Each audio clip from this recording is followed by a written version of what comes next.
bewus te maak, ons gaan kom kerk hou en moet hulle self gereed kry. So aan die een kant kan die ander kant blameer, maar om weer terug te kom, gebed verander sake. Amen. En ons is dankbaar vir die Here, vir diegene wat nog uitgaan in die veld om dienste te gaan hou. Maar as ons nie vir hulle bid nie, dan kan daar nie veel gebeur om daar buite kan nie. Amen. So ek gaan so 'n klein bietjie van agteraf begin, want ek wil kom by die gedeelte in die Efesiërs waar praat oor die vrou se rol, die man se rol in Christus Jesus. So ek gaan net 'n paar verse lees in Efesiërs vir kennisname weer eens vir ons elkeen. Ons het versoek laas keer dat almal van ons met Efesiërs hoofstuk 5 gaan deurlees. So ek gaan net lees, in geval iemand nie gaan lees het nie. So ek gaan net lees, amen. Efesiërs 5 sê, wees die navolgers van God soos geliefde kinders, en wandel in liefde soos Christus ons ook lief gehad het en hom vir ons oorgegee het as 'n gawe en offer aan God tot 'n lieflike geur. Vers 3, maar hoerery en allerhande onreinheid of hebsug wat ons oor gepraat het, moet onder julle selfs nie genoem word nie, sodat die heiliges betaal. So Paulus sê eintlik hierso as praatskaars dat dit moenie gedoen word, hy sê dit moet skaars genoem word nie. Ook nie gemeenheid en dwaase of lawwe praatjies wat nie pas nie, maar liewer danksegging. Lawwe praatjies, ons baie van ons weet mos maar wat is lawwe praatjies? Vuil praatjies, en al hierdie onheilige praatjies. Dit pas nie by ons nie. Want dit moet julle weet dat geen oreerder of onreine of gierigaard wat 'n afgodedienaar is, 'n eerdeel het in die koninkryk van Christus en van God nie. Laat niemand julle met ydelle woorde verlei nie, want daardeur kom die toorn van God oor die kinders van die ongehoorsaamheid. Wees dan julle deelgenote nie, want vroeër was julle in duisternis, maar nou is julle lig in die Here. Wandel soos kinders van die lig. Want die vrug van die Gees bestaan in alle goedheid en geregtigheid en waarheid. En beproef wat die Here welbehaaglik is. En hou die gemeenskap met die onvrugbare werke van die duisternis nie, maar bestraf dit liewer. Dit wil sê eintlik, as ons dit bestraf en jy kom agter dat die company wat jy keep, hulle wil nie opbou met duistere goed doen nie, dan moet jy wegkom van hulle af. Dankie, jy is my neef, jy is my niggie, jy is my broer, suster, maar ek kan ongelukkig nie by jou opsit nie. Ons moet maar net kom, hallo, hoe gaan dit, alright, dan is ons verby. Maar ons kan nie gemeenskap hê met mekaar nie. Want wat in die geheim deur hulle gedoen word, is skandelik selfs om te noem. Maar al die dinge wat in die lig bestraf word, word openbaar, want alles wat openbaar word, is lig. Daarom moet ons bestraf dierbaar is, want as ons iets bestraf, dan gaan dit aan die lig kom. Daarom sê, vers 14, ontwaak jy wat slaap, en staan op uit die dode, en Christus sal oor jou skyn. Pas dan op dat julle nou gesed wandel, nie as onwyse nie, maar as wyse. En kom die tyd uit, omdat die dae boos is. Daarom moet julle nie onverstandig wees nie, maar verstaan wat die wil van die Here is. Verder in die Bybel regdeur sê vir ons wat die wil van die Here is, as ek dit kan noem, die wil van die Here is dat ons heilig moet lewe. Dat is die wil van die Here. Baie mense sê altyd, Here, wat is die wil? Volgens die Bybel is die wil van die Here is dat ons heilig moet lewe. Amen? Maar verstaan wat die wil van die Here is. Moenie dronk word van wyn nie. Daarin is losbandigheid, maar word met die Gees vervul. Spreek onder mekaar met psalms en lofsange en geestelike liedere. So dis 3 verskillende goed hierdie. Psalms en lofsange en geestelike liedere. En sing en psalms sing aan julle hart tot eer van die Here. Terwyl julle God die Vader altyd vir alles dank in die naam van ons Here Jesus Christus. Soos ons laas gepraat het oor, wanneer ons dank, dan dank ons ook die Here vir mekaar. As die Here iets goeds gedoen het vir iemand, dan sê ons dankie vir dit wat die Here vir iemand anders gedoen het. Ons fokus nie net op onsself nie. So terwyl ons die Vader altyd vir alles dank in die naam van ons Here Jesus Christus en aan mekaar onderdanig is aan die vrees van die Here. So ons is nie oordrawend nie, ons sien nie meer op mekaar nie, ons is onderdanig aan mekaar. Ek ag my broer hoor as myself, ek ag my suster hoor as myself, want as ek begin voel ek is beter as my broer en suster, dan is dit nie meer die gesindheid wat die Here wil hê nie. Dis ook nie die gees van die Here daarin nie. So al het ek ook wat 'n werk, wat 'n posisie. My medebroer en suster moet ek hoor ag as myself. Amen. Ons verstaan ons wat ons bedoel met dit. So gaan in diepte ingaan, want as diegene wie nie ons broers en susters is nie. Al voel hulle ook, hulle is ons broers en susters. Paulus praat spesifiek oor party mense wat jy so in die hand van die duiwel oorgee. Wat hy sê, hy het vir die Satan oorgegee, so meer. So enigeen kan nie net kom sê, ek is jou broer en jy moet onderdanig wees aan my, dit werk ook nie so nie. Amen. So dit moet regtig jou broer en suster wees in die Here in. Want ek kan nie submit onder 'n spirit nie. Kan nie submit onder 'n mag van duisternis nie. So daai is die submission daar. Onderdanigheid spreek van daar's 'n gees in jou wat ek ook verlang en wat ek kan sien waar jy beweeg in die vrees van die Here in. So en al sal ek voel miskien hierso dat ek sterker as jy of wat ook al. Ek gaan nog steeds in my ag nie. Ek gaan nog steeds leer wat dit is om te doen. Ek wil vanaand praat oor hierdie gedeelte in Efesiërs 5 vanaf vers 22. Efesiërs 5 vanaf vers 22. En ek wil praat oor my opskrif, die opskrif in my Bybel sê huislike pligte. Maar ek glo nie gaan dit daar bly nie, maar huislike pligte in die sin van toe die skrywer se titel ook self van hierdie Bybel gaan dit oor ons moenie dink dat dit gaan net by die huis is die huis en die kerk is die kerk nie. Paulus skryf 'n besonderse gedeelte waar hy praat van wanneer iemand 'n opsieners aan verlang, dan jou eie huis goed kan regeer. Maar as jy jou eie huis goed kan regeer nie, hoe sal jy kan sorg dra vir die kinders van die Here? So baie begeer posisies, maar jy weet nie of jou kind te sê, kyk die man, jy moet kerk, jy sal nie bly nie. Ek van die sleutels sal nie sit voor die hek tot ek in die kerk kom. So jy moet jou kind in 'n rad kry in die huis.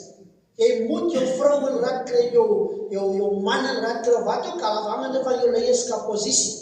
En net so glo ons as kinders van die Here, ons het nodig om gesag uit te oefen by ons huishoudings. Want as ons gesag daar kan uitoefen, dan raak dit maklik om in die huis van die Here te doen. So ek hoop jy verstaan dit bedoel, want baie gaan twee tipe lewenslyne. Baie wil by die kerk, wil ek mense rondsit. Maar by my eie huis, dan is ek so bang om net bo en waar te sê. Ek kry nie my draaie by my eie huis, dan werk ek nie, dan ek 'n gesplete persoonlikheid, ek lewe twee lewens. So 'n mens moet jou rol by die huis kan vervul, en so jou rol by die huis vervul, moet jy by die kerk van die Here ook goed kan doen. Amen. Prys die naam van die Here. Efesiërs 6 en gaan teruggaan sê, kinders, julle moet julle ouers gehoorsaam wees in die Here, want dit is reg. Praat van ouers in die Here, né? Eer jou vader en jou moeder, dit is die eerste gebod met 'n belofte, sodat dit met jou goed mag gaan en jy lank mag lewe op die aarde. En vaders, moenie julle kinders vertoren nie, maar voed hulle op in die tug en vermaning van die Here. Diensknegte, wees gehoorsaam aan julle Here na die vlees, met vrees en bewering en opregtheid van julle hart soos aan Christus. Nie met oë dien soos mensbehaag nie, maar soos diensknegte van Christus wat die wil van God van harte doen. En met goedwilligheid die Here dien en die mense nie. Omdat julle weet dat elkeen vir die goeie wat jy doen, loon van die Here sal ontvang. Of jy 'n slaaf is, of 'n vryman, en ons gaan nou daarna te beweeg. En Here doen dieselfde teenoor hulle, laat staan die dreigemente, omdat hulle weet dat ook julle eie Here in die hemele is, en by hom geen aanneming van die persoon is nie. Prys die naam van die Here. Nou Efesiërs hoofstuk 5 vanaf vers 22, vroue wees aan julle eie mans onderdanig soos aan die Here. Want die man is die hoof van die vrou, soos Christus ook hoof is van die gemeente, en hy is die verlosser van die liggaam. Maar soos die gemeente aan Christus onderdanig is, so moet die vroue dit ook in alles aan hul eie mans wees. Manne, julle moet julle eie vroue lief hê, soos Christus ook die gemeente liefgehad en homself daarvoor oorgegee. Nou net eers hierdie gedeeltes te verduidelik. Vroue, getroude vroue in hierdie konteks onsself, ons kan dit verder vat vanaand, wees aan julle eie mans onderdanig. Belangrik vir 'n vrou om aan haar eie man onderdanig te wees. Ek het al gesien in die jare wat ek beweeg in die evangelie, hoe onderdanig baie vroue aan baie leiers beginne word. As die leiers sê spring, dan spring hulle. Hulle doen alles wat die geestelike leiers sê. Vroue sal baie keer hulle manne se bankrekeninge leegmaak om die leier uit te sorg, mooi te laat lei en alles doen. Maar haar eie man kan sy nie uitsorteer nie. En dis verkeerd. Christus Jesus verwag, en as hy praat deur Paulus hierdie gedeelte, glo ek, wil hê dat vroue moet by hulle eie huise eers leer wat dit is om aan hulle eie mans onderdanig te wees. Want as jy nie aan jou eie man by die huis onderdanig kan wees, gaan jy dit baie moeilik kan wees by die kerk. Gaan weer sê, ek het al baie dinge gesien, baie mense leer ken, jy sien dieselfde gees, is maar net in 'n ander persoon. Want die duiwel vaar mos maar enige een. Jy kry opstandigheid, baie keer kry jy vrouens wat, hulle is opstandig, hulle is obstinaat, hulle kan onder gesag staan, hulle rebelleer, hulle praat altyd teen gesag. Hulle wil hulle way. En dan hoef jy nie verder te gaan soek nie. Jy hoef nie na 'n vrou se huis in te gaan en haar eers te leer ken nie. Elke vrou word by die kerk leer ken. As jy 'n vrou wat respekvol kan wees teenoor mense wat bo aan jou aangestel is. As jy nie dit kan regkry nie, dan beteken dit somewhere by die huis is 'n probleem. Nou jy kan vir die persoon direk gaan vra, jy probleem by die huis? Submit jy onder jou man? Gaan hulle sê ja, ek submit. Maar die kerkwys, hoe jy by die kerk optree, wys jy submit nie. Jy het nie 'n gees van submission nie. Jy wil rule. Jy wil in charge wees. Jy wil, soos ons gesê, die next story werk ons al lankal nie meer na se verduideliking nie. Want is deel van die liggaam. Nou sê die Bybel vir ons hier, dat die vroue moet hulle eie mans onderdanig wees. So dit begin eers by die huis. En dit is hoekom baie huise skipbreek lê. Dit is hoekom baie huishoudings gaan gebuk onder mans wat hartaanvalle kry, op 'n jong ouderdom. Ek sê nie alles dit is die rede, die vrou nie. Maar baie situasies wat gebeur, is mans wat mense nie verwag het, dat die manne hartattack sou kry nie. En dan dink die mense by hulle self, wow, nou wat 'n probleem het die man eintlik nou. En as jy counseling moet doen met mense wat deur situasies gekom het, dan hoor jy, my vrou besluit in die huis, hoe dinge moet wees. Sy sê, ek moet doen. Moenie dat die vrou nog meer geld verdien as die man nie te alle tye nie. Maar baie keer gebeur dat die vrou voel, jy bring nie baie na die tafel toe nie. So jy nie baie sê in hierdie huis nie. En baie vroue dink dat die geld bepaal die posisie in 'n huishouding. So jou graad, jou status, jou geld en wat ook al, dit bepaal nie die orde wat die Here daar gestel het nie.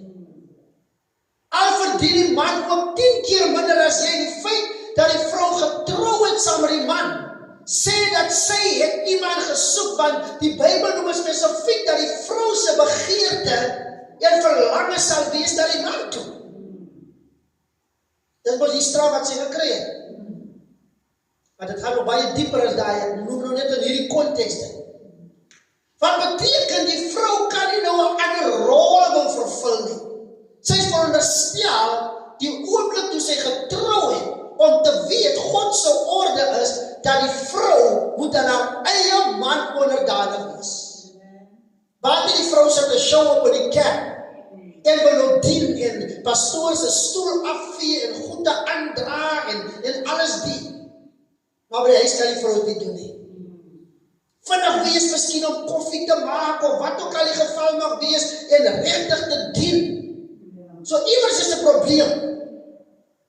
Iewers doen iemand iets reg by die huis.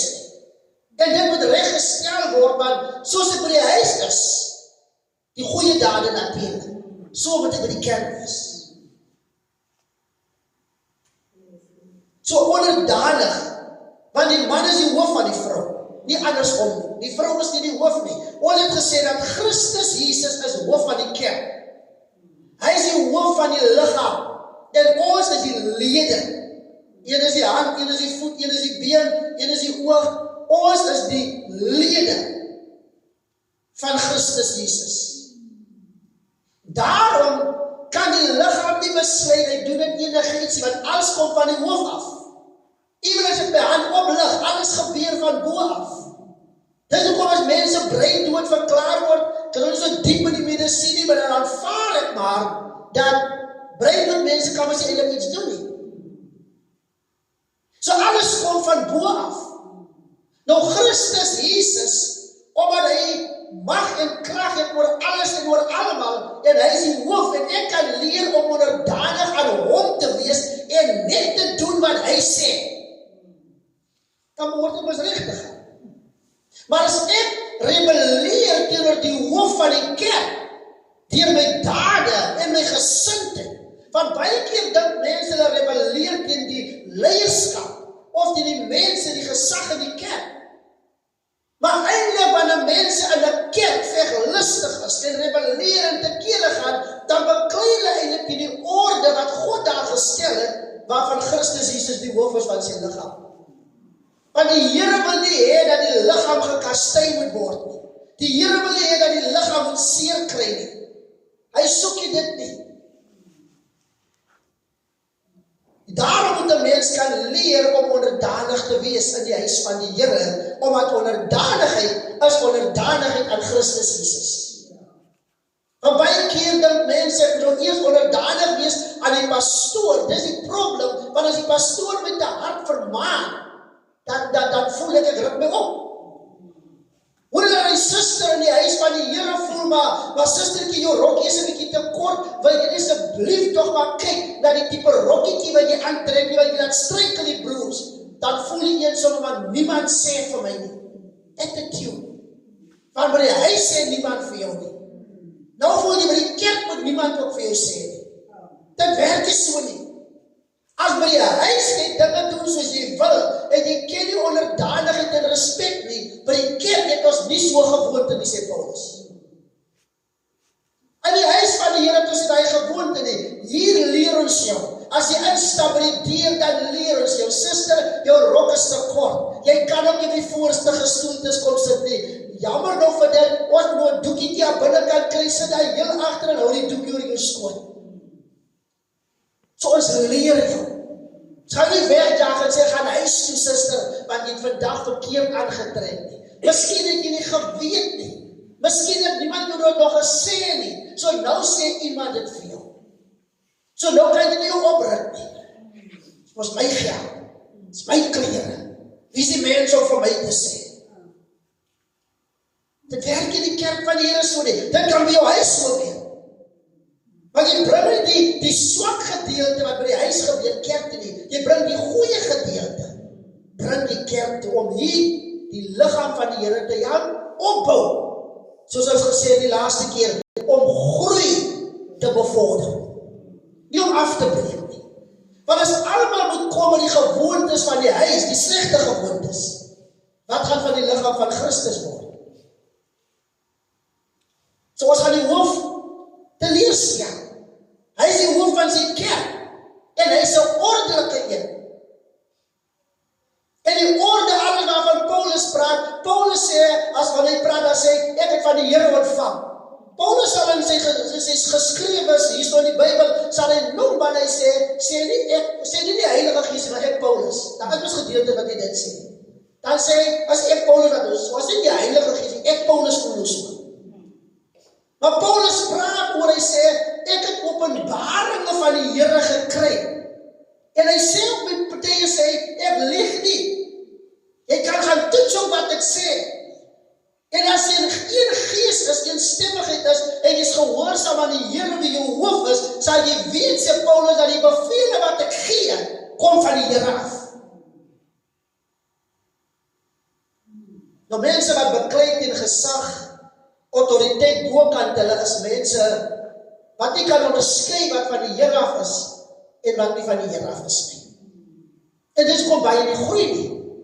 Dis kom baie mense gaan vir 'n tydjie is hulle by die Here en dan raak hulle afvallig. Want dit gaan oor onderdanigheid en te besef jou posisie in die kerk van die Here. So as die liggaam van Christus, Jesus, is die pastoor, die ouderling, die diaken, die broer, of baie sommer sê, die senior broer of die senior suster, ons almal is die liggaam, niemand is niemand se baas nie. So jy word niemand rond gesit in die huis van die Here nie, wat 'n kerk ook al, niemand kan die rond sit nie. Maar al wat ons almal moet doen, ons moet dien. Die roeping waartoe ons elkeen geroep is, dit wat ons doen, moet ons goed doen. Ons moet nie afskeep nie. Amen? Van die man is die hoof, vers 23, hy is die hoof van die vrou, soos Christus ook hoof is van die gemeente, en hy is die verlosser van die liggaam. Christus Jesus is die verlosser van die liggaam. Nou as Christus Jesus die hoof is van sy kerk, soos ons hier gesê het, en heel dit oor gepraat het, en hier sê dit nou, dat Christus Jesus is die hoof van die man, dan beteken dat die man moet bevoorreg voel. Wow! Christus Jesus is die hoof van die man wie die Here is. Menende, ek het 'n rol om te vervul as man.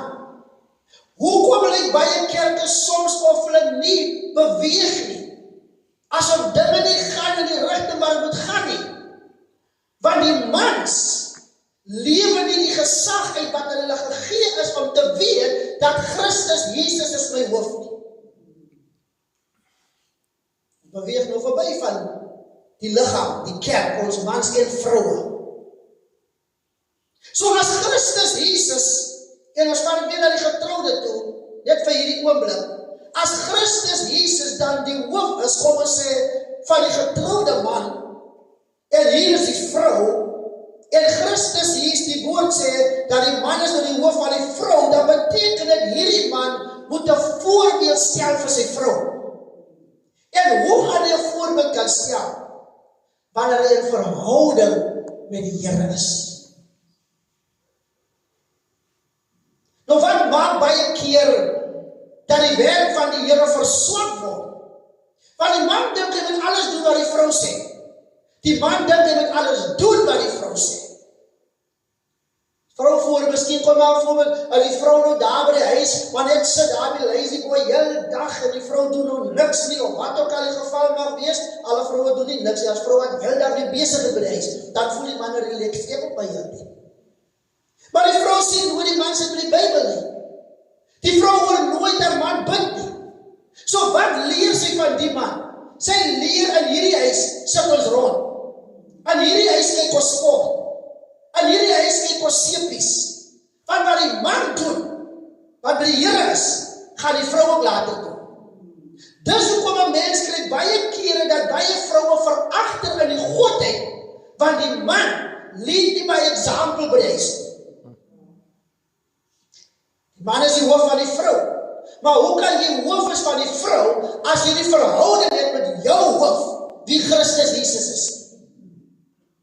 By jou verhouding wat jy het is met die TV, jou verhouding is met die lazy boy chair, jou verhouding is heeltyd met die chommies, jou verhouding is heeltyd, jy doen alles behalwe om tyd in die woord deur te bring, sodat jy jou vrou kan onderrig. Daar is 'n gedeelte in die Bybel wat Paulus skryf, hy sê, ek wil hê dat die vroue moet stil gedra wees van die Here. Vroue moet nie so besig is nie. As 'n vrou iets wil vra, sê Paulus, laat sy haar man by die huis vra. Maar hoe vra die vrou die man by die huis, as sy by die huis kom en sy kom sy aan die bid van die ene diens af, en sy kom by die huis, daar sy die man voor die TV, hy sit en kyk die een Netflix movie, die ander Netflix movie. Wat moet sy nou die man vra? Want hy is die hoof van Christus, maar hy maak nou mammon, asof Satan sy hoof is. So die vrou gaan maar weer kerk toe gaan. En dit wat ek in die begin gesê, dis hoekom baie vroue aan die einde van die dag meer diensbaar word vir alles. Hulle nou soekend is na die Here. Dan raak hulle meer diensbaar in die kerk. En hulle lig hulle leiers in die kerk op. En hulle doen meer vir die leier wat vir die man doen. Dis nou die tweede gedeelte wat dit wat ek voorheen genoem het. Die een gedeelte moet nou anders staan, maar hierdie gedeelte wat ook kan gebeur as die man nie sy kan bring nie. En die vrou voel veilig by die kerk. En sy voel ek wil so graag my man iets doen en beteken, maar my man waardeer my nie. En dan sê ek die vrou moet ophou om te probeer nie. Maar soms druk die mans ook die vroue in 'n rigting wat hulle nie graag wou gegaan het nie. Vers 24 sê, maar soos die gemeente aan Christus onderdanig is, so moet die vroue dit ook in alles aan hulle eie mans wees. Eie mans. Manne, julle moet julle eie vroue lief hê, soos Christus moet die gemeente lief gehad en homself daarvoor oorgegee. So man doen 'n sacrifice. Christus Jesus het bereid om kruis toe te gaan, vir die liggaam, vir die kerk. Hy het homself gegee vir ons. So wat sê die woord van die Here? Die man moet homself kan gee vir sy vrou. Simpel voorbeelde, weer prakties. Sommige kere is 'n man wat getroud is, maar die man lyk elke dag baie beter as wat die vrou lyk. Kom ring aan die vingers uitgesort, you name it. Name clothing. Maar die vrou sê daar aankom die kyk die manne wonder nie op nou, die vrou word afgeskeep. Maar die vrou nie miskien beter lyk as die man nie, want die vrou is veronderstel om uit te beeld die man. Die kerk moet ons uitbeeld die heerlikheid van Christus. Is ek reg? Ons moet die lig wees. Nou as ons die lig moet wees, ons wat die liggaam is, dan is die vrou veronderstel om pragtig te vertoon. Hulle moet kan sê, toe sy die huis gebly het, was sy mooi. Sy het goed aangetrek, maar nou dat sy getroud is, nou lyk sy beter. Hoekom? Want daar's 'n man wat wil seker maak, ek sal myself afskeep. Nie dat jy jouself met heeltyd te nakom nie, maar jy is veronderstel om die een wat die heerlikheid moet daar stel, as jy veronderstel om te moet koester en te vertroetel. Maar nou praat ek met 'n materialistiese vrou wat nou heeltyd die man se bankrekening leegtrek en klomp klere gaan koop en hangers en kettings en hulle die man weer soos 'n kat wat in die water gesleep is nie. En jy kry weer vrouens wat weer te uitspattig is. Dis hoekom Paulus praat in 'n gedeelte ook, hy sê dat vroue moenie so beheer is met hulle uiterlike versiering.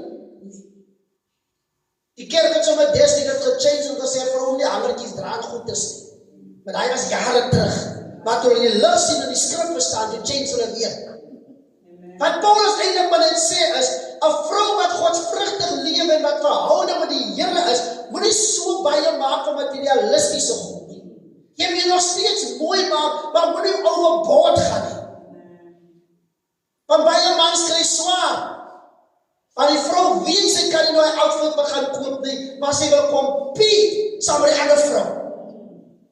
Sy voel nou dat sy kan nie weer die rok aantrek wat sy 3 weke terug aangetrek het na die party toe nie. Hulle moet 'n nuwe een gaan koop en die man het nie geld vir 'n nuwe een nie. Die geld wat hy het op die oomblik is, hy wil graag die geld gebruik vir die brood en die melk en alles, want die woord van die Here sê regverdig is hy moet honger ly nie. So die man is die hoof en die man beplan en die man begroot en hy weet wat is belangrik. Maar die vrou plaas druk op die man. Nou word dat Salomo hulle van praat. Sy raak nou 'n toesgierige vrou, sy raak nou so 'n kraan wat druk. Heeltyd. Hoe dis nie lief vir my nie. Jy is nie lief vir my nie, jy wil nou heel met sleg lyk.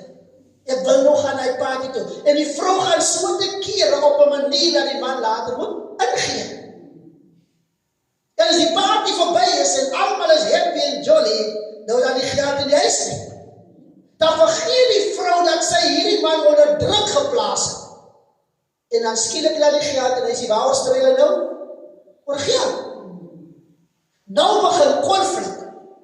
En dit is hoekom baie, en ek wil het so vinnig ingooi, baie egskeiding wat plaasvind, is nie so seer te doen met skelmpies wat tussenin gekom het nie. Dit is te doen met finansies. Want as konflik, maar het begin iewers. Maar 'n man die sy voet neergesit het om te sê, maar ek kyk mos goed genoeg na jou. Change 'n bietjie. Maak 'n bietjie 'n tune, hier doen dit. Maar ons kan nie dit bekostig nie. En nou sê Paulus verder aan die Efesiërs, hy sê, manne, julle moet julle eie vroue lief hê, soos Christus ook die gemeente liefgehad en homself daarvoor oorgegee. So jy sacrifice, maar as jou ore by die Here se mond hou, sal die man weet wat hy die regte ding om te doen. Jy sal weet jou nee met jou nee wees. Jy sal weet jou ja is jou ja nou vir jou vrou, of jou nee is jou nee. Want jy moet jou voet neersit. Want jy is jou hoof. Jy is nie die baas van die vrou nie, maar jy is jou hoof. You need to give direction in your house.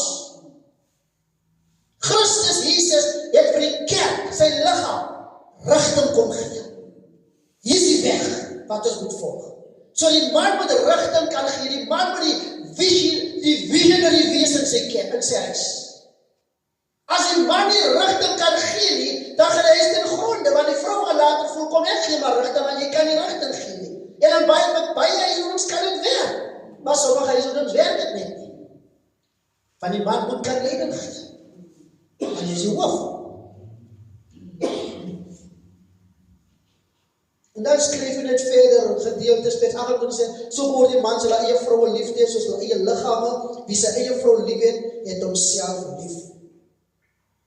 Dat beteken mans, net dit vinnig en gooi man slaan in hulle vroue nie, maak nie saak hoe kwaad die man raak, of wat ook al nie, maak nie saak, soms waar verskil is, of wat ook al nie, maar 'n man slaan nie aan 'n vrou nie. Want, dit soos jou eie lichaam lief het, moet jou vrou lief het, want jy het een vlees geword. Menende, sê nie die man gaan op papbroek wees, as hy nou nie kan, want jy kry vrouwe wat sommer voel, gelovige vrouwe. Sê nou nie by ons in die kerk nie, maar so dat ons sê altyd, ek kom ons al een tyd aan, wat sommer die man een klap gee. Want sy voel dat jy te klap nodig, want jy wil nie recht kom nie. Dit werk nie so nie. Hy is ook jou eie lichaam. Jy het weer vlees kom word. So, die man slaan en die vrou nie, baie kere kan so iets miskien gebeur. Maar wat wil die man hy oomblik doen, want die vrou raak was nou sy vijand, wat die moet wees nie. Nou sê Jesus, draai ook die ander man. Het hy al oor die evangelie gedeelte gepraat. Christus Jesus die hoof, die kerk die lichaam. Man, vrou. Vrou doen hy en die man, draai die ander man ook en sê, gee man. Jy voel mos nou, jy wil onderdanig wees nie. As dit die hoe is wat ons moet gaan, kan jy gereelde doen. As jy my hier geklap het, dan klap jy met die kan, fijn. Maar ek gaan my ander deel doen. En die vrou dink ek nie gaan lang waar die man opgeskeep sit nie. Want as sy die dag kry, dan is hy weg. En dan sit sy alleen. En dan kan ons nie praat van, ja, maar bekeerde mense kan nie skei en so, dat die huis raak nou een gevaarlike plek. Want jy kry situasie, waar vrouwe so besluit en die man slaap, maar ek wil so met die om vanavond maar iets aandoen. So die man raak nou bang vir sy eie huis. En daarom kan een man nie bekostig om een verkeerde voorbeeld te stel nie, want die vrou doen nader wat die man doen. So behoort die man sy eie vrou lief te hê, sy eie lichaam, en sy eie vrou lief het homself lief, want niemand het ooit sy eie vlees gehad nie, maar hy voed en koester dit mee soos die Here die gemeente.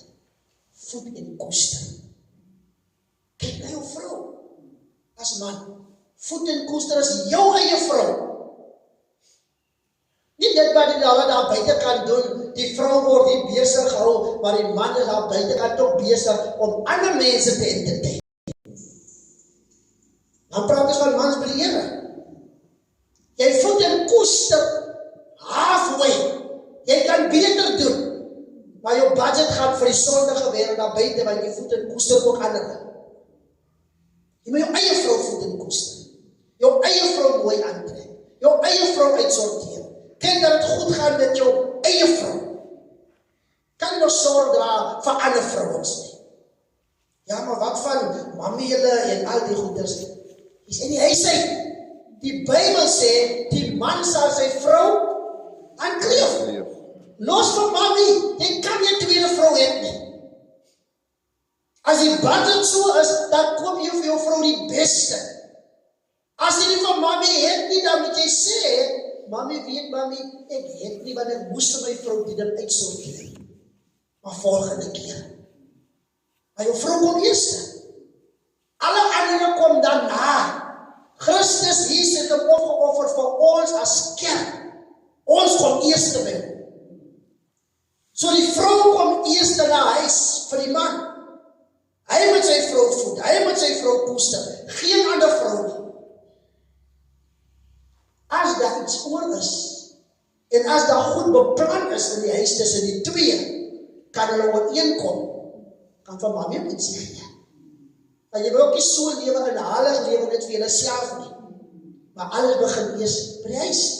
Voed en koester jou eie vrou. Net soos die Here die gemeente voed en koester.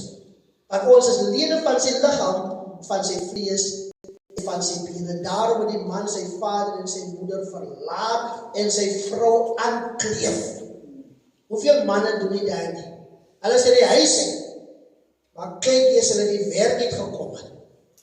Praat weer oor die geskiedenis tye, né? Praat ons nie net oor die huis nie. As jy die werk het kom, die eerste huis, as mama se huis. Jy gaan 'n koppie koffie gaan drink, by die huis kom sy so dik gedrink aan die koffie en dik geëet, dat die vrou se kos moet nou eers 'n rukkie wag. Probleem. Hou nog steeds sy mami se rokspantjies vas. En die vrou raak kwaad, maar dit hoort nie so nie. Man moet van sy werk af na sy huis toe. Gaan kuier op 'n ander dag vir mami. Nou gaan met hy sê, ja, maar die vrou hou nie van die my ma nie. So ek moet maar nou skelmpies na mami toe gaan. Maar sê dan vir mami, mami, ek kan nie jou kos vandag eet, my vrou kook op reis. Al het ook net reis in 'n donkie. Al het mami ook wat 'n lekker kos gekook. Ek kan nie eet nie. Want ek moet by die huis met my vrou eet. Die man het sy vader en sy moeder verlaat en sy vrou aankleef. Hy moet sy vrou bystand verleen. En die twee sal een vlees wees. Ek wil die laaste gedeelte klaarmaak terwyl ek dit voorgehou het. Wat Petrus sê, die paar skrifte wat ek net wil deurgaan.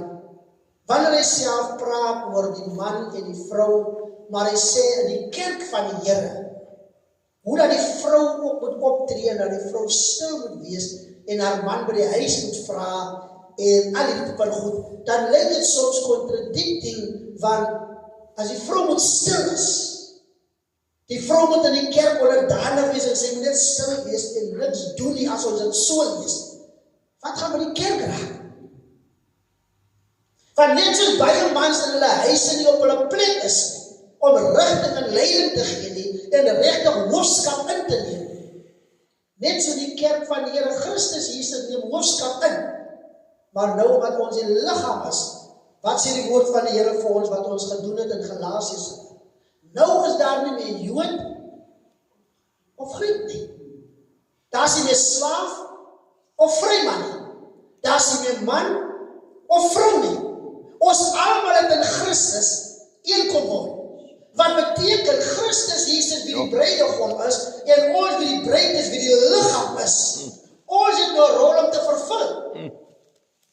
Net soos ons oor die huishouding nou verduidelik het, net so het ons nodig om as kerk van die Here ons posisie in die Here te verstaan en nie heeltyd te kyk vir 'n man om voor te hardloop in die kerk gaan skadelik.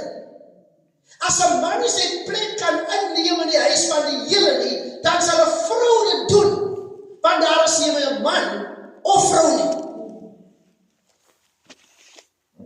Want as ons gaan wag en kyk na die mans om te sê, ons wonder wie gaan hierdie wijk rande, ons wonder wie gaan die oopele gaan hou van die mans, ons wonder wie gaan dit kom doen by die kerk van die mans, en die mans daag nie op nie, dan gaan die kerk skade ly.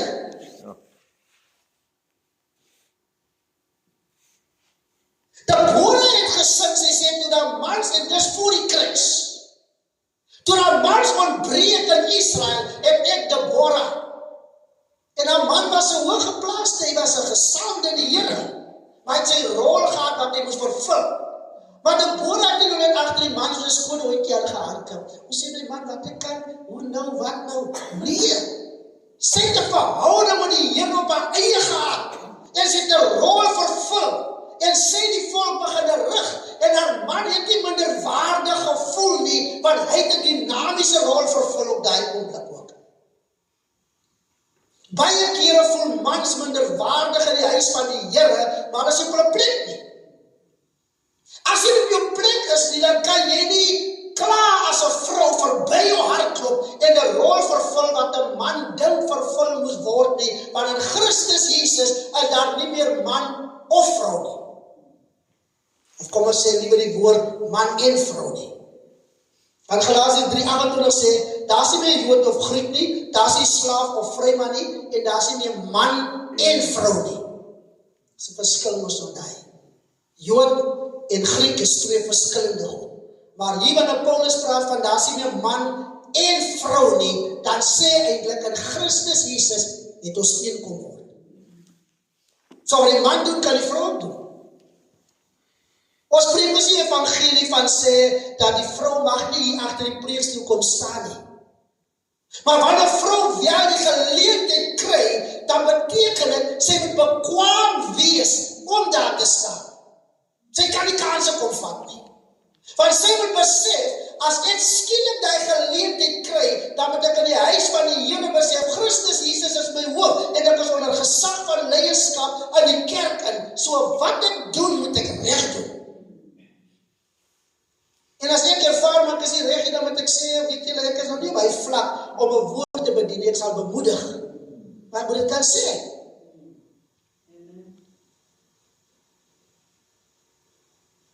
En ons is almal een in Christus Jesus. Kom ons kyk na 'n paar vroue in die Bybel. Ek wil julle met hierdie vroue vanaand voorstaan. 1 Petrus 3 vers 7 gaan ek lees, net vir ons elkeen, en dan gaan ons net so vlugtig deurgaan.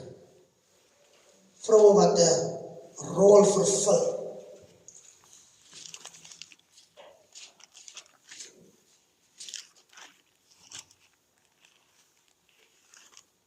In Petrus 3 vers 7, dan gaan ek saam met ons gaan. Waar het praat van geestelike gelykwaardigheid, hoe dat ons een in die Here is. 1 Petrus 3 sê, kom ek lees van vers 6, so Sara gehoorsaam was aan Abraham en hom Heer genoem het. So Sara het 'n posisie in die huis verstaan. Wie se kinders julle geword het as julle goed doen en geen enkele verskrikking vrees. Daai is huishouding. Vers 7, net so moet julle manne verstandig met hulle saamlewe en aan die vroulike geslag as die swakker. Sê nie die vrou is 'n swakkeling nie. Dit praat net van 'n posisie, hoe dat die man die vrou moet beskerm, moet koester, moet vertroetel. As die swakker, eer bewys, omdat julle ook mede-erfgename van die genade van die lewe is. Die klem val op mede-erfgename. So, geestelike gelykwaardigheid. Ons is mede-erfgename. So die man is, soos Paulus verduidelik, is wel onder Christus.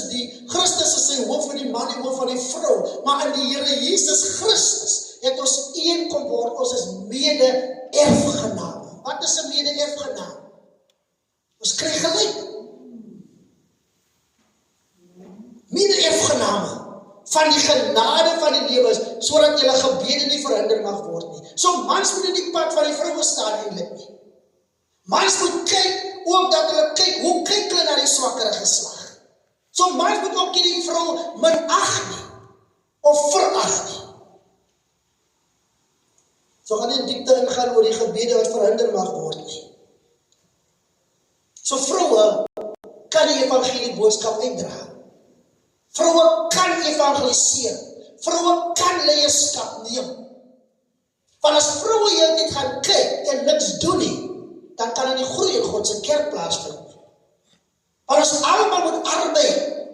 Christus het ons almal geroep om te evangeliseer. Ons kan nie heeltyd dink, ek is 'n vrou en ek moet agter die mans aanstap nie. Wat is daar geen man is nie?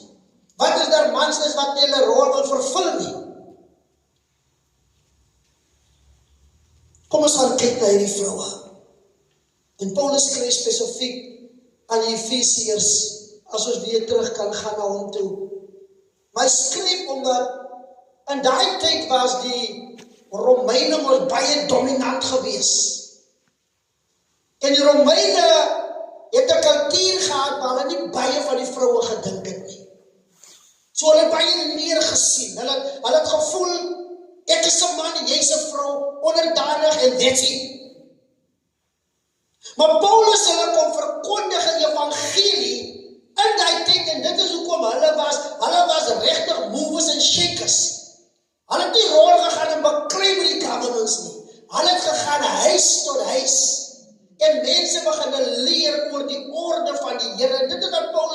aan met die Efesiërs om hulle te verduidelik. As reg by die huis, dit is die orde. Dis hoe Christus Jesus wil hê dit moet wees. Maar wanneer ons by die kerk van die Here kom, julle verstaan, Christus is die hoof van die kerk. En Christus het ons een kom word. So jy's man, jy's vrou, verstaan, ons hou die orde, maar binne die kerk konteks. En dit het gemaak dat die kerk geweldig begin groei. Van hoekom? Van vroue wat gevoel het ons is niks werd nie, het skielik begin voel, maar ek het menswaardig. Ek hoef nie heeltyd nou Augustus maand te sê, I want my rights nie, ek het regte. Want wanneer by die Here Jesus uitgekom het ek regte, want ek is 'n mede-erfgenaam. Ek het regte, ek soek nie vir regte nie.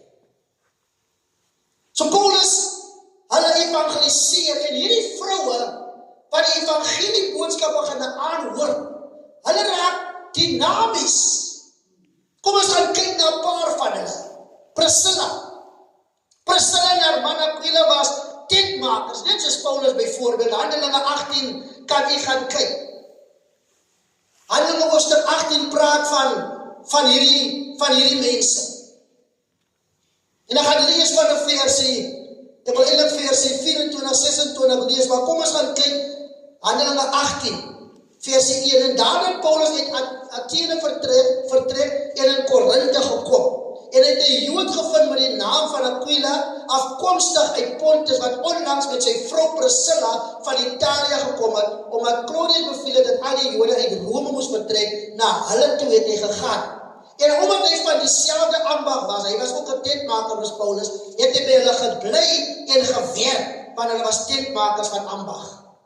So Paulus ontmoet hierdie mense, hy gaan tuis by hulle huis, en terwyl hy daar is, ja, maak hy tente. En hy werk, terwyl die evangelie aangaan. Die evangelie het nie stilgestaan nie. Baie mense voel soms as ons werk, kan ons nie die evangelie verkondig nie. So werk kom eerst. Maar hierdie paartjie wat hom ingeneem het, moet ons gaan kyk, wat 'n tipe man en vrou was hierdie gewees. Van vers 24, kom ons lees. Dat is die rol van die vrou op verstaan en sien hoe dat sy een in Christus is saam met die man. En 'n sekere Jood, Handelinge 18:24, en 'n sekere Jood met die naam van Apollos. As baie van oor wat die gedeelte ken, een sê ek is van Paulus, een sê ek is van Silas en alles. Apollos en al hierdie klomp mense. Apollos wat in Alexandrië gebore was, 'n welsprekende man. Welsprekend, Paulus praat met baie keer, hy sê, hy kan nie so goed praat soos die ander manne nie, maar hy kan goed skryf. Dit kom Paulus baie briewe, maar Paulus was nie soos die manne, hy het sommer aan die gesê, hy is nie soos die ander manne nie, maar hy ken sy stand in die Here. Paulus verdedig met sy apostoliese gesag, want hy praat oor dit. Ek is nie so welsprekend soos hulle nie, maar ek weet wat ek weet. So, maar hierdie Apollos, hy was 'n welsprekende man. Hy het in Efesië aangekom, die Efesiërs gedeelte, hy het in Efesië aangekom, en hy was magtig in die skrifte. Luister mooi, Apollos was magtig in die skrifte, hy kom in Efesiërs aan. Hy het onderrig ontvang in die weg van die Here, en vele van Gees het hy gespreek, en die dinge aangaande die Here noukeurig geleer, alhoewel hy net van die doop van Johannes geweet het. Klarikasie. Powerful preacher, dynamies, hy leer die skrifte uit, hy weerspreek mense, maar as iets wat nou kort hier. Hy weet net van die doop van Johannes, en wat die leerlinge tot dusver deurgegaan het, weet mos. Johannes het gesê, moet gewoon die een wat naam kom. So iets kom Apollos nou kort. En hy het vrymoediglik in die sinagoge begin spreek, maar, vers 26 van Handelinge 18, maar nadat Aquila en Priscilla, baie keer hoor ons nie, ons lees in die Bybel, en noem sommer vrou se naam nie. Hulle noem ons meer die man, sal sê die man se naam, en hulle sê die vrou. Maar hulle sê, en Priscilla, hom gehoor het hulle hom by hulle geneem, na hulle huis toe. Die mense was gasvry. Baie mense maak nie deur van die gesaam gespook nie. Hierdie mense was gasvry. Eers vir Paulus, nou dit Apollos. Hulle het hom by hulle geneem en hom noukeuriger die weg van God uitgelê. Dit sê nie Aquila het hom alleen die weg uitgelê nie, dat sê die man en die vrou, en hierdie welsprekende man, wat magtig in die skrifte was, en hulle twee saam, en hom noukeurig die weg van die Here God uitgelê. En toe hy wou deurgaan na Ashaye, het die broeders hom aangemoedig en aan die disippels geskrywe om hom te ontvang. En daar aangekom was hy deur die genade die gelowiges tot veel nut. So die man was 'n powerful preacher. En die disippels was bewus van hom. En hulle het gesê, die man moet by julle uitkom. Maar voordat hy kon verder gaan om by hulle uit te kom, sê die woord van die Here, maar kom ons lees vers 28 sê, want hy het die Jode kragtig in die openbaar weer lê en deur die skrifte bewys dat Jesus die Christus is. So hy ken alles tot by Johannes se doop. Hy's klaar powerful. Hy's dinamies. Maar hy kom 'n sekere deel kort. En Apollos en sy vrou Priscilla neem hom in.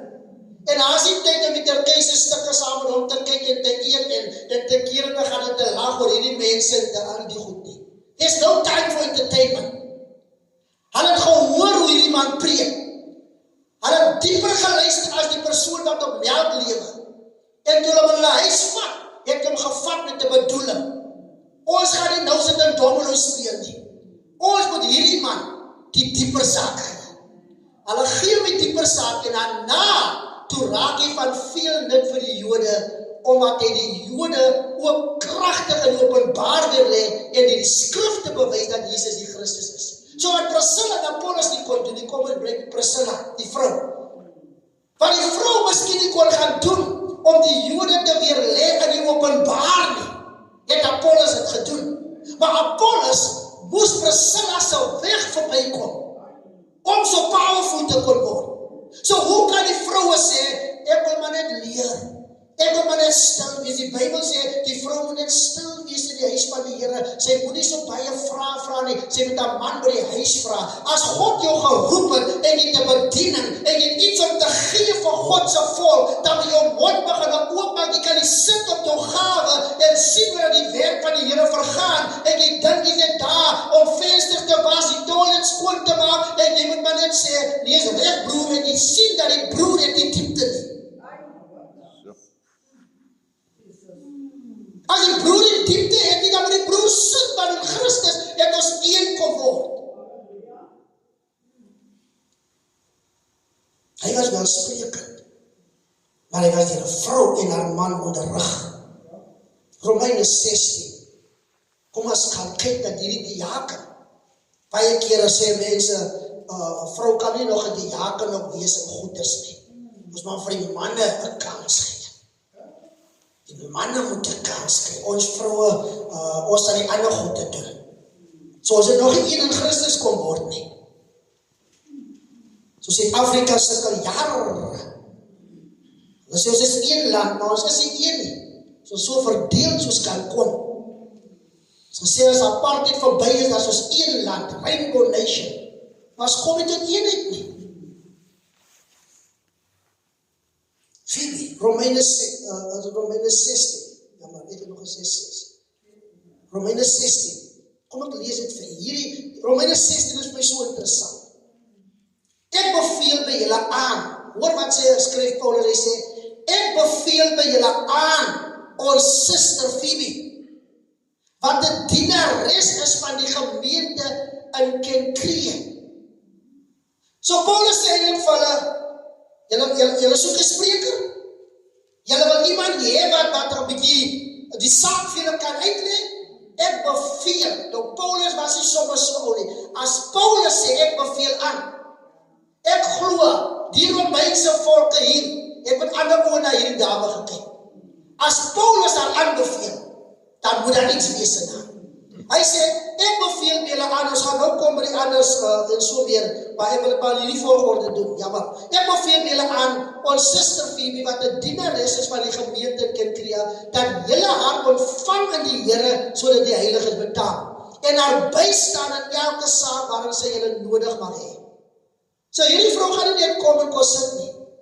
As hierdie vrou sê, kyk, ek wil gou hierdie beleid 'n bietjie doen, Paulus sê, doen net wat sy sê. Hier is 'n dinamiese vrou. Hierdie vrou sê Paulus, hy sê, gaan verder, hy sê, en haar bystand in elke saak waarin sy julle nodig mag hê, want sy was vir baie 'n beskermster en ook vir my. So Paulus gee erkenning. Want hy sê, nee, is maar net 'n vrou. Kan nie 'n vrou so baie erkenning gee nie. Ons manne, ons doen die ding. Maar die kerk raak swak. Want ons sit met manne wat te swak is om te lei. Manne wat lankal moes ruimte miskien maak in die kerk van die Here all over, sodat die vroue maar liewer inkom en die man kan sien. Dit is hoe dit gedoen word. Paulus sê, gee vir die vrou aandag. Want sy was vir baie beskermd en ook vir my. Vers 13. Paulus skryf verder en hy sê, groet sommer vir Priscilla en Aquila daar, my medewerkers in Christus Jesus.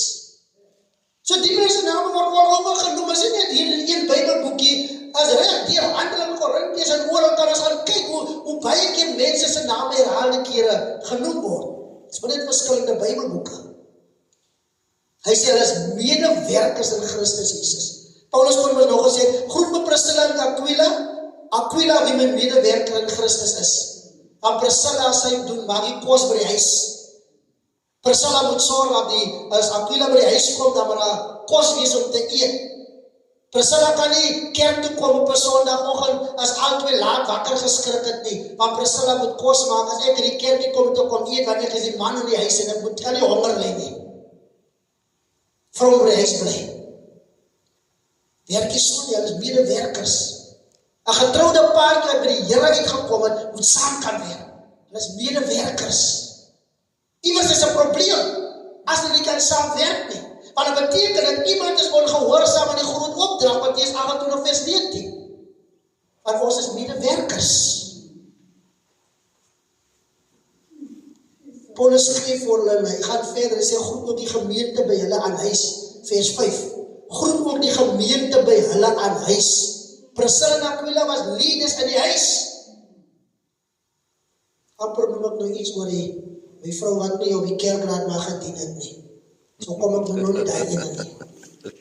Hier staan dit in die Bybel, hulle twee was die leierspaar van die gemeente wat by hulle in die huis was. Nie Aquila was ministry of Aquila nie. Aquila en Priscilla.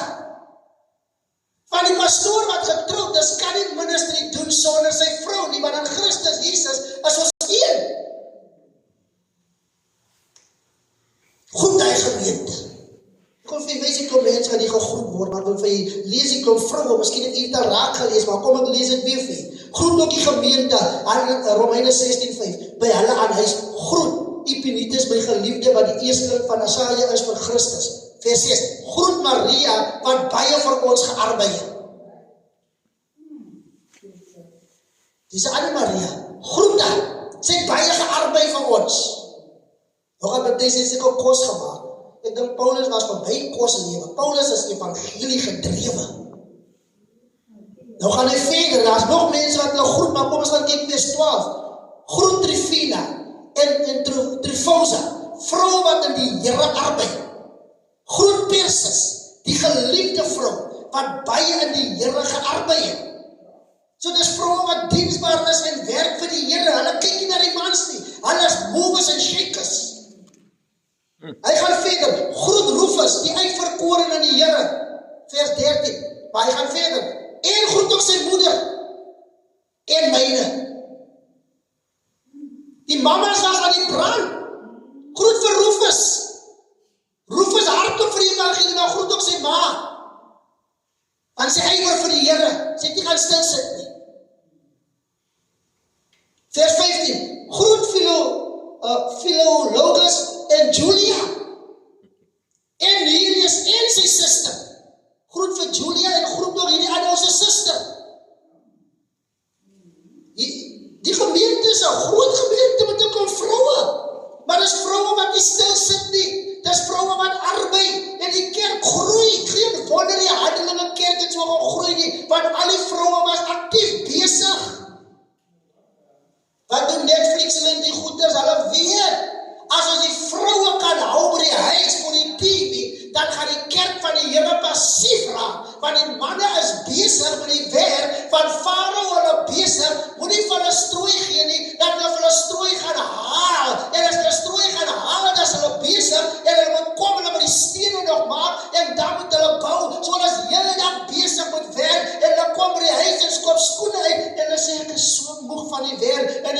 kyk, wanneer gaan die man 'n bietjie Bybel lees, maar my man is so moeg gewerk, my arme man, en ek kan ook nie kerk toe gaan nie, want ek moet my man kos gemaak het en alles, en die ons besig, die een kyk TV, en die ander een werk hard, en albei is ewe moeg, en die evangelie kan nie aangaan. Daarom het hulle nou die dag praat met die een televisiekanaal waar ek op gaan preek het nou die dag, toe sê hulle van my daar, so hulle sê, die Stevie het genoem, die hulle kan nie eintlik regtig van hulle meer akkommodeer nie. Hoekom nie? Want julle is 'n kerk. Ons is meer gefokus op entertainment, want dis waar ons geld lê. So al hierdie goed is entertainment hou ons besig. Maak dat jy die arbeid nie, maak dat jy siele nie, maak dat hulle kan sê, van hierdie straat tot hierdie straat, kan jy nie beweeg nie. As jy beweeg, moet jy op die uitkyk wees. Territory.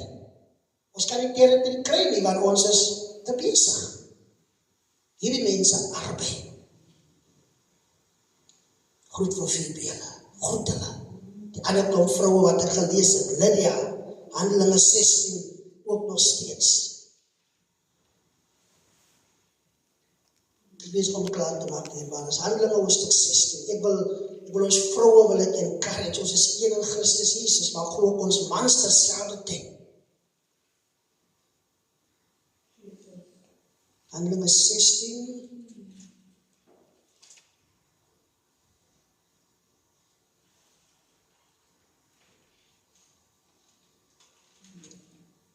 vers 13, jammer. Paulus is besig om te beweeg, het was 'n Macedoniese roep gekry. Amen. Ons praat altyd oor die Macedoniërs. Hy Macedonië roep. Fokus is daar, maar kom ons vat die fokus 'n bietjie verder. Vers 13. En op die Saterdag, het ons uitgegaan buitekant die stad langs 'n rivier waar die gebruikelike bidplek was. En ons het gaan sit en met die vroue gespreek wat daar by mekaar gekom het. Vroue bid nie is aan die gang. Paulus kom daar aan en hulle kom en hulle begin praat met die vroue wat daar by mekaar gekom het by die gebruikelike bidplek. Vroue is te besig vir klomp entertainment, hulle die tyd uitgekoop, as hulle moeg gewerk is, dan gaan bid hulle. As nie nog tyd vir klomp goedes nie. Vers 14. En 'n vrou met die naam van Lydia, 'n purperverkoopster, 'n besigheidsvrou, van die stad Thyatira, 'n godsdienstige vrou, het geluister. Die Here het haar hart geopen om ag te gee op wat dit Paulus gesê het. En toe sy in haar huisgesin gedoop is, het sy by ons aangedring en gesê, as jy oordeel dat ek in die Here glo, kom dan in my huis en bly daar, en sy het ons gedwing. Die vroue was aan gasvrye vroue, nee. Hulle was nie bang dat die manne van die Here moet in die huis kom nie. Die wijksleier wil 'n bietjie kom besoek miskien, en sê dan, nee, nie nou nie. Jy moet eers uitsort hier by die huis. Jy moet eintlik hastig is, want jy soek hy blessing. En hierdie vrou het dit gesoek, dat sy diepte gesoek. En dit was in haar gegee, Lydia. Ons sê sommer Lydia, die purperverkoopster. Ek wil klaarmaak met Handelinge 21.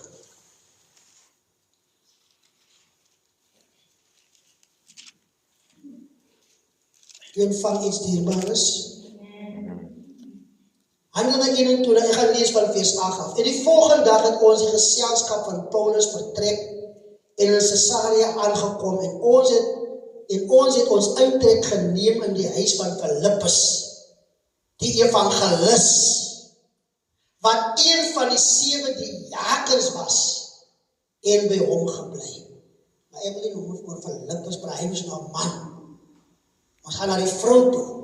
En het 4 ongetrouwde dogters gehad, wat die profetiese gave besit het. Hy sê betyd, vroue moet. Nou as hulle die profetiese gave besit het, hoe die kerk het geweet? Hierdie dogters obvious moes profeties baie sterk gewees het. En as dit die diakens se kinders, al 4 bly in die huis, en was ongetrou. Dan kom die Bybel en klem op ongetrouwde dogters.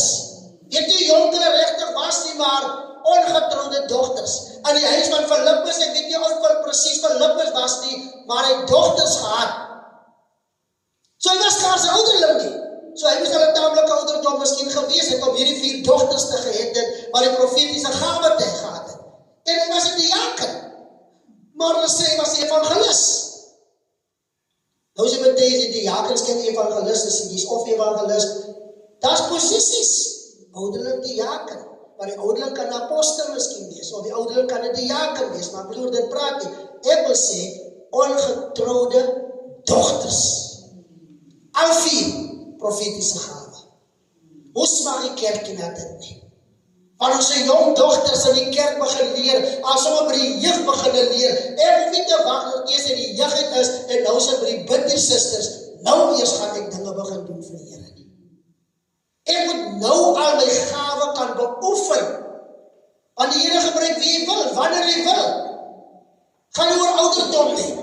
Kerk van die Here kan groei, as almal ons rolle vervul in Christus Jesus.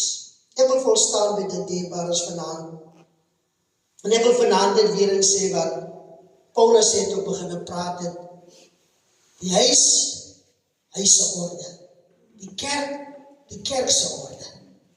As ons kan dinge doen by die huis op die manier wat ons dit moet doen, om die orde te hou wat Christus Jesus daar gestel het, dan raak dit makliker om die orde te hou in God se huis. En as ons kan weet nie elkeen wie ons in die Here is, dan is dit nie moeilik nie. Dan kan die evangelie boodskap kragtig uitgedra word. Dan kan ons uitgaan soos hierdie vroue uitgegaan het, en Elias vroue kan uitgaan, en julle kan sien, hier's 'n leemte. Jy gaan 'n leemte val. Ek hoef niks te sê nie. Daar kan 'n stille vrou wees, maar miskien gaan die mans dink, hoe nee, maar die suster, wat gaan er nou aan? Jy hoef nie die voorgrond te wees om 'n verskil te maak nie. Jy begin stelselmatig daar wat jy kan sien en agterkom, maar hierdie suster het 'n gawe. Hierdie suster kan ons nie heeltyd gebruik net om op te maak met gebed nie. Ons het nodig om hierdie suster 'n kans te gee om te verwelkom. En wat te sê, suster, ons weet jy gaan die verwelkoming doen, maar wil jy nie asseblief net 'n skrifgie bysit nie? Dis die rede hoekom ons so sê, want ons hoor hoe dat die wyksleier praat en later sê ouderling, ja, die suster, toe sê nou nie dat hy skrif so oopmaak, toe gebeur daar iets, want ons sien jou gawes, ons kom agter waar, by die huisdienste. Want baie keer wil almal 'n kans kry in die kerk, en was lekker as die kerk vol is. O, dis lekker as jy beer kry om te verwelkom. Kerk is chockblok vol, is lekker as hulle jou vra, wil jy net ietsie voorkom sê nie, want dan voel jy goed. Maar as die wyksbid hier afkom, dan is jy nie daar nie. Want dis waar die wyksleiers jou moet sien. En jy moet hoor, en kan sê, hierdie suster het 'n profetiese gawe. Hierdie suster, wauw, sal nog as lyk as die ouderlinge haar kans kan gee een aan, hier by die wyk net om ietsie te share saam met ons. Dit maak my nie as man minder nie. Want sy se hulp. Sy ja, dat die mense kan hoor, ja, hoor hoe gebruik die Here die suster. Ek voel nie minderwaardig nie. Want Christus Jesus het ons een kom word. Maar die vrou wat haar rol verstaan, en wat die orde van die Here verstaan, sal nog steeds, soos Paulus sê, 'n stille gees openbaar, en weet, hier's mans ook in die huis. Ek ken my plek, ek weet wanneer, ek weet hoe, maar ek gaan nie my gawe laat begrawe nie. Kom ons bid vanaand saam hier, maar ons dit vir 'n paar minute. En ons bid vanaand en ons vra die Here om ons te help. En vra ons vroue te help om hulle posisies in die Here te verstaan. Sodat jy nie vir u moeg hardloop heeltyd, net met huislike sake nie. En voel maar u as 'n vrou, u moet die rol vervul by die huis, ja. Maar u moet in die huis ook kan kom en 'n rol in Christus Jesus sy huis vervul. 'n Dinamiese rol. Sodat self die mans en wie ook al kan kyk na die vrou en kan sien. Ons kan nie loop oor vroue en net dink, ag, julle is maar net daar nie. Baie kerke is vol vroue. En mans. En u kan getuig. Baie kerke is vol vroue. Min mans. En daarom het ons nodig om vroue toe te laat om hulle gawes uit te lewe. Want hoe meer vroue hulle gawes uit gaan lewe, hoe meer vroue gaan bykom. En die baie vroue wat bykom, kan baie man se kosbare siele gered word. Maar daar's 'n man by die huis wat nie die Here dien nie, wat nodig het om 'n sterk vrou te kry. Toe sê die huisman, was hy miskien nog 'n bietjie swak in hom oë, maar skielik sien hy hoe dat die Here hierdie vrou verander. Nou wat doen sy nou by die huis? Nou het sy 'n stille gees by haar huis. En Paulus skryf ook, hy sê, dat die vrou nie so baie neem by die huis en te kere gaan nie. Maar as jou man nog nie by die Here is, wat sê Paulus? Wees stil. Win hom oor deur die manier hoe dat jy optree. Bedien hom. Bring jou kan by die huis. Doen vir wat jy kan, maar wat